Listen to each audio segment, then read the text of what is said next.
Welcome back, ladies and gentlemen, for the third game between these two players.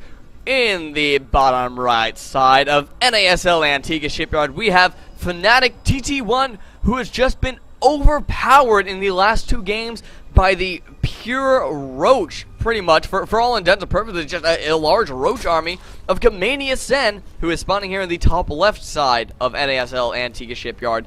Once again, this is a best-of-5 series. This is game number 3. GamaniaSen is up 2-0 over FnaticTTOne. So if Sen can win this game, he will have won out this series. Once again, I would like to state why I'm still casting NASL games, and that's because, well, one, the NASL awesome tournament had a lot of really good matches, and two, because there are a lot of GSL games up on websites right now, and I can't even read the players' names. So I would like to be able to call them by names rather than the red Protoss versus the blue Protoss. But in the meantime, I will probably end up casting a couple of those fairly shortly, as I would like a game like a TVZ or maybe a TVT, because as we know, TVT can be a very interesting matchup, even if it is a little bit slow sometimes. And a little bit of humor, I did hear the difference between... Whoa. That is an odd pylon placement. Normally you want to place that pylon back in case of a roach bust, just kind of back here so the power grid kind of lines up with the edge. Especially after a roach bust in the previous game. I'm surprised TT1 feels comfortable doing this. Nonetheless, back to my lame little joke that I read off of Reddit the other day. The difference between a TVT and a PvP is that in TVT, you mine out the map, and in PvP, you mine out the main. And then somebody below said, I thought the difference was 50 minutes. Which, also relatively true. I don't know, I just thought that was a little bit of an amusing bit of humor to break up the monotony of the early game in Starcraft 2 here. Now, once again, we are not seeing the same old build out of Sen. This time, instead of getting the one extractor so that he could get the 100 gas to get the metabolic boost, he did instead go spawning pool hatchery. So that does allow him to get Zerglings out for defense if TT1 had decided to go for any sort of crazy strategy. It also lets him get his hatchery up just a little bit earlier from the other strategy that he was doing, which was the extractor pool, which then of course uses the 75 minerals for the extractor. 25 minerals. 75? I know it's 25 to build it. I don't know how you want to factor that, because it's 25 to build, 50 for the drone. We'll just call it 75. So the 75 minerals for the extractor and the extra 100 minerals for the metabolic boost, not including the mining time you lose, the mineral mining time you lose from getting the gas. So, whoa, that is a super fast third base from Sen. That was at about the 410 mark. That is one of the fastest third bases I have ever seen out of a Zerg player. I think the only way he could have gotten that faster is that if he had gone hatchery, then spawning pool. Now it looks like, oh, is TT1 going to notice that? TT1 is indeed going to spot that very quick third base, and is more likely than not going to punish that, as you do not want to let a Zerg player sit on that quick of a third base for that long. If I were to guess, I would guess a very quick 6-gate coming out of TT1. That is an attack at about the 9-minute mark with a +1 upgrade generally, to kill those Zerglings that much quicker. We do have 2 gateways finished now, with the cybernetics core about halfway done, and the natural expansion for TT1 also completed now. So the natural expansion for both players timing up fairly evenly, about exactly the same for both players. Double gas coming out of TT1. As a Protoss player, you do want to be getting these gases relatively early, because a lot of your later units are going to cost a lot of gas, and as well, you're going to want a lot of sentries if you're going to be doing any sort of push in the early game. In this game, we are only featuring one cannon at the front of the wall, and the reason that TT1 knows that he only needs one cannon, once again, is because he scouted this third base. Because there is a third, there can be absolutely no way that there is going to be enough resources for a roach bust. So really, you only need that one cannon there to defend against a Zergling picking away at a building. Gases number 3 and 4 now being taken by TT1.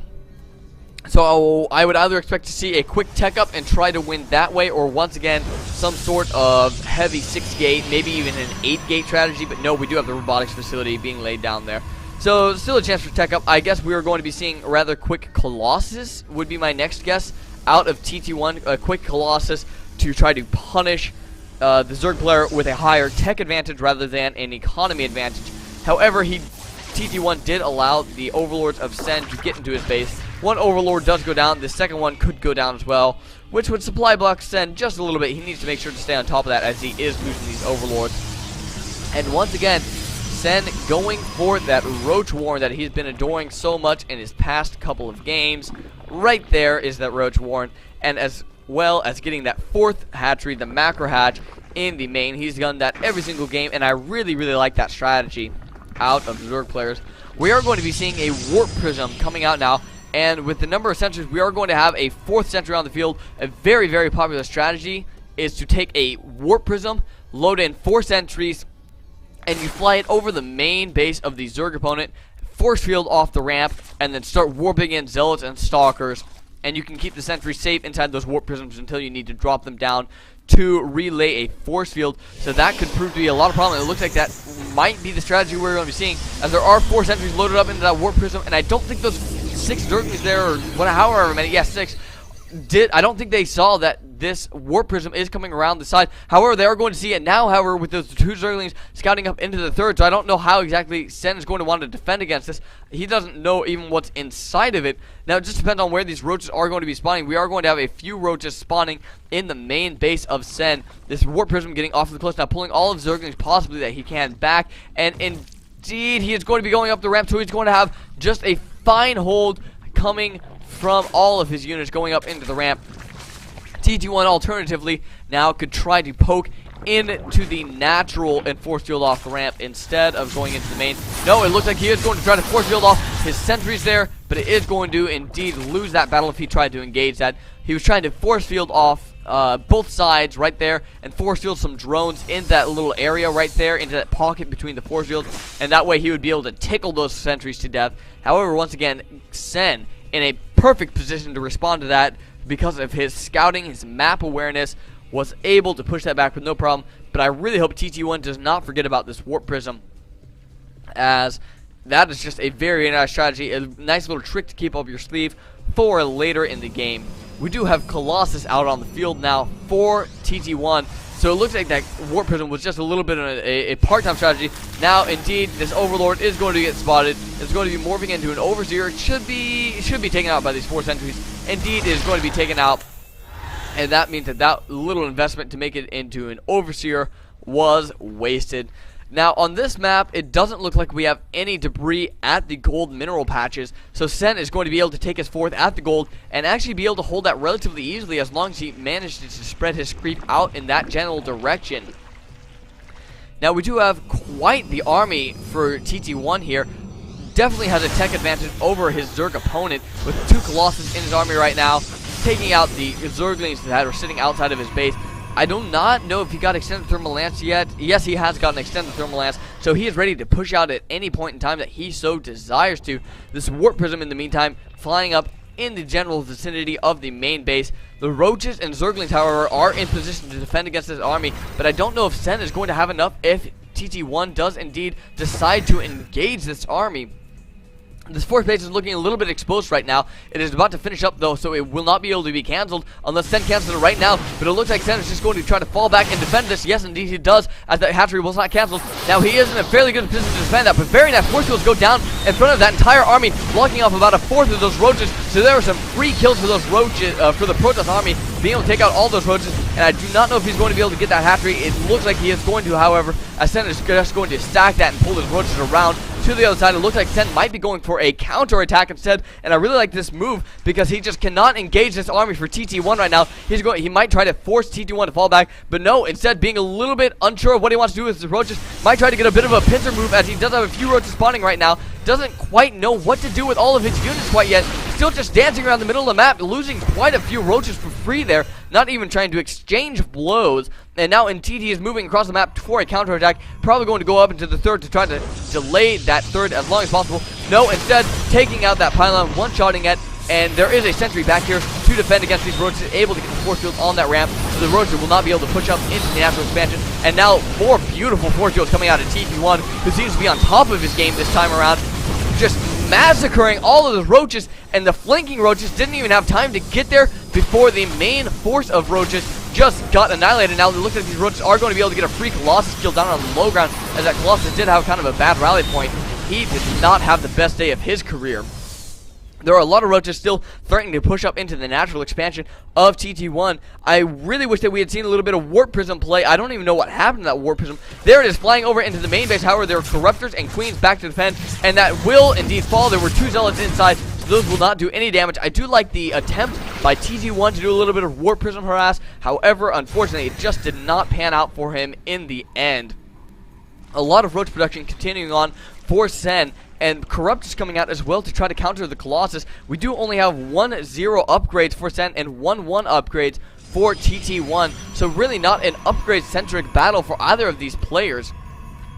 And now a forward pylon, a bit of a forward pylon going down for TT1, but not really, he doesn't really look like he wants to commit quite yet. He did manage to take out the 4th base of Sen. Now it looks like we are going to be seeing a little bit of engagement in the middle of the map. Guardian Shield is popped to give him that +2 armor versus ranged attacks, which is really all Sen has in his army. Now Sen trying to get a very nice flank and does a fairly good job of pulling his roaches around. Now Fortune is going down on the ramp there to try to stop the roaches from getting the flank. However, I think it's too late. The roaches are getting a beautiful flank, a very nice concave. I don't know who's going to come out on top of this battle. The roaches are very, very hardy unit, obviously having quite a bit of armor and damage to start out with, but it looks like TT1 going to win that engagement, but still Sen maxed out 200 army, making 25 roaches at a time. He just has a beautiful macro going on in this game right now. It looks like TT1 actually is in position once again to deny this 4th base of Sen. Or he could actually take down these rocks alternatively and push up into the 3rd base of Sen. However, that base is beginning to get mined out. It looks like we're going to have yet another roach engagement. The roaches pushing up, but there are just not enough roaches in this battle to be able to clean up all his army. But roach coming from the flank, trying to take out the Colossus, which is really what he needs to do. 1 Colossus is going to fall. If he can manage to take out these next 2 Colossus, a 2nd Colossus does fall, then he's going to be in a very good position to try to push this army back. 150 with 151 supply. Neither player favorite at this point in time. 21 roaches now popping, and this is going to be the defender's advantage of being able to quickly reinforce any army. There's 1 Corruptor left on the field to try to do a little bit of damage to the Colossus. I do not see those reinforcing roaches anywhere. There are a couple now. Sen just trying to barely push this off. I don't know. It's going to be relatively close. Getting a little bit of a concave, but not much. This Colossus is still on the field doing a lot of damage. 22 kills on that Colossus. In the meantime, TT1 following it up by taking a 4th base, and he's doing a lot of damage to Sen right now. Sen looking to be in a kind of a bad position. 12 roaches being created at one time. A lot of tension on the field, but running low on Guardian Shield and Force Field energy. Pushing up into the natural expansion. I really feel like TT1 should fall back and try to take out either the 3rd or the 4th base for Sen, as the natural expansion and the main base are beginning to get mined out at the moment, and more damage could be sustained at the other 2 bases. However, TT1 may be looking to go for the tech.